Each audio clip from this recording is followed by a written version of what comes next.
My dear students, अस्सलाम वालेकुम। Dear students, आज हम अपनी क्वाड्रेटिक इक्वेशन को हल करने का एक और मेथड, जिसको क्वाड्रेटिक फार्मूला कहते हैं, वो पढ़ने जा रहे हैं। लेकिन उससे पहले हमारे ज़हन में दो सवाल आते हैं कि जब क्वाड्रेटिक इक्वेशन को सॉल्व करने के हमारे पास ऑलरेडी मेथड मौजूद थे, जैसे कि फैक्टराइजेशन मेथड था, उसके बाद हमने कंप्लीटिंग स्क्वायर का किया था, तो जब वो मेथड ऑलरेडी मौजूद थे, तो हमें इस मेथड की क्यों जरूरत पेश आई? ये सबसे इंपॉर्टेंट सवाल होगा। और फिर उससे अगला सवाल ये होगा कि अगर हमें जरूरत पेश आ भी गई थी, तो फिर ये फार्मूला आया कहां से? आखिर कहां से हमने ये इंट्रोड्यूस कर लिया ये फार्मूला? तो आज के लेक्चर में मैं आपको इन दोनों सवालों के जवाब दूंगा कि ये इसकी जरूरत क्यों पेश आई और ये फार्मूला आया कहां से। और उसके बाद मैं आपको कुछ सवाल भी इस लेक्चर में करके दिखाऊंगा, ताकि आपको सही माने से इस मेथड से भी क्वेश्चन सॉल्व करने आ जाए। सबसे पहले तो ये देखें कि क्वाड्रेटिक फार्मूला है क्या। बुनियादी तौर पर क्वाड्रेटिक फार्मूला को उर्दू में दो दर्जी फार्मूला भी कहते हैं। ये फार्मूला इस तरह से है कि x is equal to minus B plus minus B square minus 4ac under root over 2a। इस फार्मूले को आपने रटा लगाना है और फुल रटा लगाना है। अभी क्वेश्चन जब हम करेंगे तो ये फार्मूला हमें ज़बानी आना चाहिए। जब भी हम बात करें हमें ये फार्मूला आना चाहिए, यानी x is equal to minus B plus minus B square minus 4ac under root over 2a। तो इसमें फिर एक बात बड़ी अहम है कि आपको सबसे पहले तो ये पता हो कि ये जो मैंने b a c इस्तेमाल किए हैं ये कौन है। एक्चुअली आपके पास कोई भी इक्वेशन हो ना, जैसे 4x square plus 5x plus 7 is equal to 0, तो हमेशा x स्क्वायर के साथ जो रकम होती है उसे a कहते हैं, स्टैंडर्ड फॉर्म है। और जो x के साथ रकम होती है टर्म, उसको हम b कहते हैं। और जो आगे हमारा कांस्टेंट होता है उसको c कहते हैं, विद सिंबल। याद रखिएगा, विद उसकी जो अलामत है, अगर वो माइनस का 7 है तो माइनस 7c पूरा है, यहाँ -5 है तो b is equal to -5। Actually जब हम ये कहते हैं कि हमें इस फार्मूले की जरूरत क्यों पेश आई, ये सबसे अहम सवाल है हमारा। तो बुनियादी तौर पे आपको पता होना चाहिए कि दुनिया का हर क्वाड्रेटिक जो क्वेश्चन है वो फैक्टराइजेशन से सॉल्व नहीं होता। दुनिया में बेशुमार ऐसे क्वेश्चन है हमारे पास जो फैक्टराइजेशन से हल ही नहीं होते, उनके फैक्टर नहीं बन सकते। तो जब बहुत से सवालों के फैक्टर नहीं बन सकते, जैसे कि ये मेरे पास क्वेश्चन है x square plus x plus 1, इसका मतलब जब किसी क्वेश्चन पे फैक्टराइजेशन मेथड फेल हो जाए, आप चेक कर लें, देखिए ना यहाँ पे +1 है और इधर 1 है, अब 1 के फैक्टर बनाएं तो 1 के फैक्टर से कभी भी ये 1 नहीं बनता। आप बना के देख लीजिएगा, कभी नहीं बन सकता। इस क्वेश्चन की फैक्टराइजेशन नहीं हो सकता। तो जब फैक्टराइजेशन मेथड नहीं लगता तो हमने तो अपनी इक्वेशन सॉल्व करनी है ना। तो फिर उसके लिए हमने सेकंड मेथड इंट्रोड्यूस करवाया था, जिसे हम कंप्लीटिंग स्क्वायर कहते थे। पिछले लेक्चर में बड़ी डिटेल से हमने उस पर काम किया। अच्छा, कंप्लीटिंग स्क्वायर का एक प्रॉब्लम था, ये मैंने नीचे लिखा कि तकमील मुरब्बा फिर जब आ गया था तो फिर क्वाड्रेटिक फार्मूला की क्यों जरूरत पेश आई। तो एक्चुअली तकमील मुरब्बा का जो मेथड है ये काफी लंबा है। आपने देखा था पिछले लेक्चर में क्वेश्चन इतने लेंथी हो जाते हैं कि क्वेश्चन सॉल्व करते करते बंदे को समझ नहीं रहती कि कहां से शुरू किया था, बहुत लंबे क्वेश्चन हो जाते हैं। तो दैट्स व्हाई मैथमेटिशियन ने फिर एक और मेथड इंट्रोड्यूस करवाया, और वो कोई बाहर से नहीं आया। एक्चुअली ये वाला जो मेथड है आपका, ये मेथड इसी तकमील मुरब्बा से निकाला है। ये उसकी शॉर्टेस्ट फॉर्म है। जो क्वाड्रेटिक फार्मूला आपके सामने मैंने ये रखा है, एक्चुअली तकमील मुरब्बा वाला जो तरीका है उसकी मुख्तसर तरीन शक्ल है कि डायरेक्ट पुटिंग करो और जवाब ले लो। आया ये तकमील मुरब्बा से ही है। इसका मतलब मैं कह सकता हूं कि ये उसकी एक्सटेंशन है, उसकी एक मुख्तसर तरीन शक्ल है। मैं आपको दिखा देता हूं ताकि आप परेशान हो। बेशक आप याद ना करिएगा, लेकिन आपको दिखा देता हूं कि ये कैसे निकला है। देखिए, अगर आपके पास एक जनरल इक्वेशन होती है ax square plus bx plus c is equal to 0, एक स्टैंडर्ड फॉर्म में इक्वेशन है, तो जबकि मैंने गिनतियां नहीं लिखी, मैंने जनरल लिख लिया abc। तो आप देखें कि अगर तकमील मुरब्बा का या कंप्लीटिंग स्क्वायर का मेथड लगाना है ना, तो हमने ये सीखा था कि सबसे पहले वाली टर्म जो है वो अकेली x स्क्वायर होनी चाहिए। तो यहाँ पे तो साथ ए लगा, ए खत्म करने के लिए मैं ए पे तकसीम कर दूंगा, फिर मैंने सारों को ए पे तकसीम कर दिया ताकि ये ए कट जाए मेरा।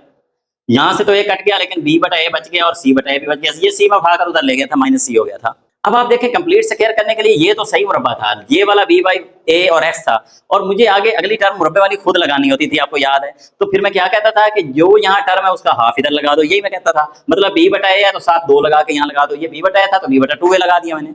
जब मैंने इधर लगाया तो फिर मैंने इस तरफ भी लगाया, माइनस सी और ए उसी तरह मौजूद है। फायदा क्या हुआ, ये क्लोज हो गया, x प्लस बी बटा ए का पूरे का मुरब्बा।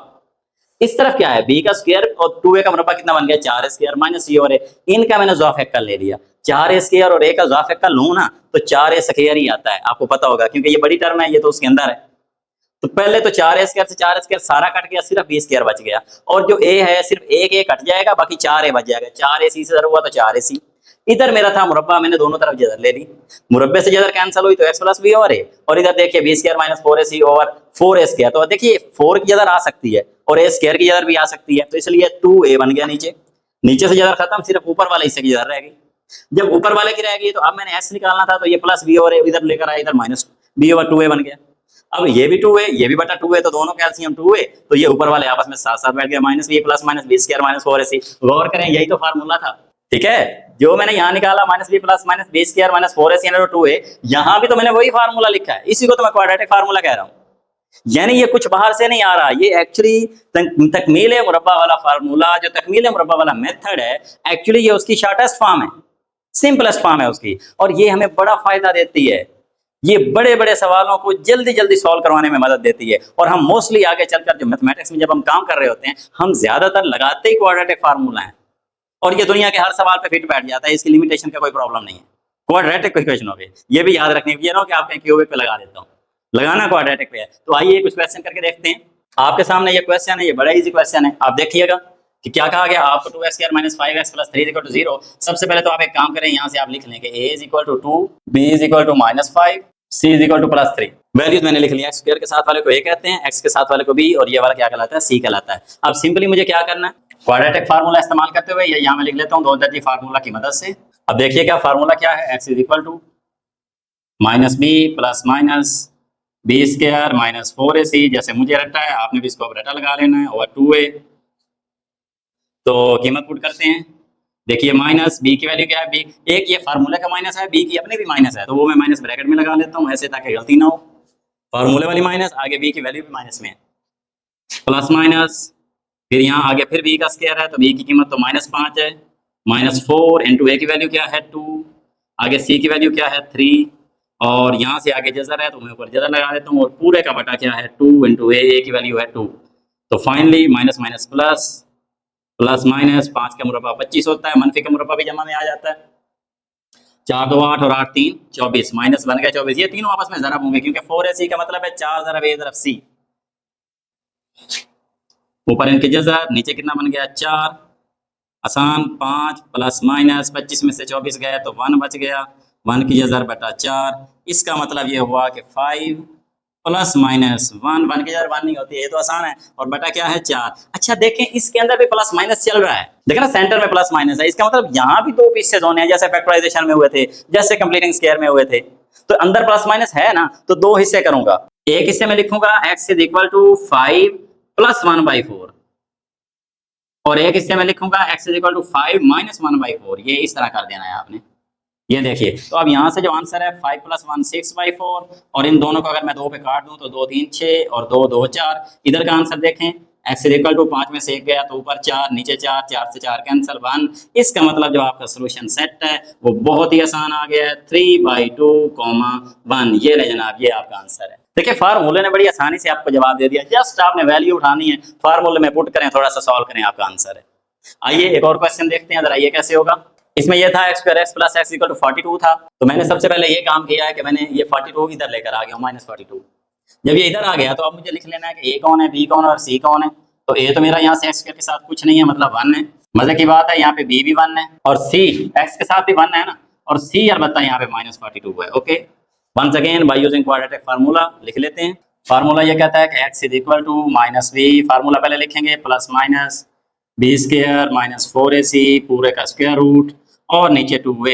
बस फार्मूले को रट्टा लगा लें, उसके बाद कीमतें पुट करते जाएं, सिंपल काम है। अब देखिए मेरा माइनस b की वैल्यू कितनी है 1, प्लस माइनस b की जगह 1 का उसी तरह आ गया स्क्वायर, -4 इंटू a की वैल्यू कितनी है 1, c की वैल्यू अब माइनस में है, तो कोई बात नहीं, -42।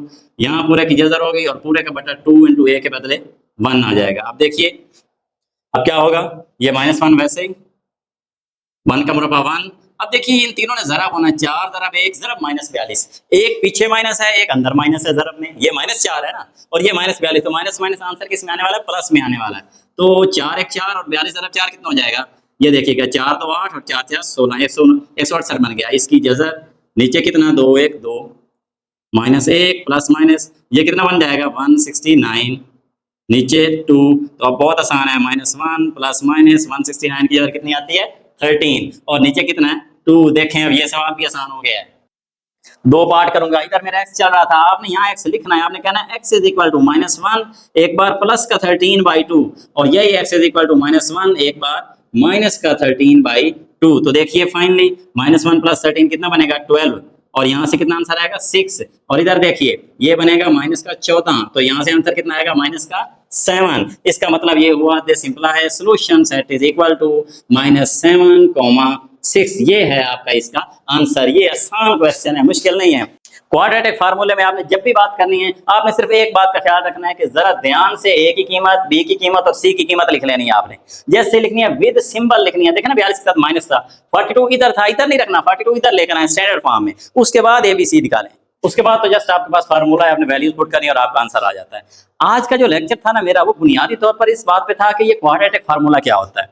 तो मैंने आपको बताया कि ये इजीएस्ट मेथड है और हम तमाम जो क्वाड्रेटिक इक्वेशंस होती हैं उनको क्वाड्रेटिक फार्मूले से ही हम सॉल्व करते हैं। मैंने कहा इनफैक्ट हमारे पास फैक्टराइजेशन का मेथड मौजूद है और वो भी काफी इजी मेथड था, लेकिन वो हर जगह एप्लीकेबल नहीं है, उसकी लिमिटेशन है, वो फेल हो जाता है। इसलिए क्वाड्रेटिक फार्मूला आगे चलकर जो नेक्स्ट यूनिट्स आएंगे हमें वक्तन फक्तन इसकी जरूरत पड़ती रहती है और हम उसको यूज करेंगे इंशाल्लाह। तो आज के लेक्चर में हमने ये एक तो दो क्वेश्चन इसके कर लिए हैं। मैं जो नेक्स्ट लेक्चर है उसमें इसके जो बकिया पार्ट्स हैं वो करता हूँ और इंशाल्लाह उसके बाद हम आगे बढ़ेंगे।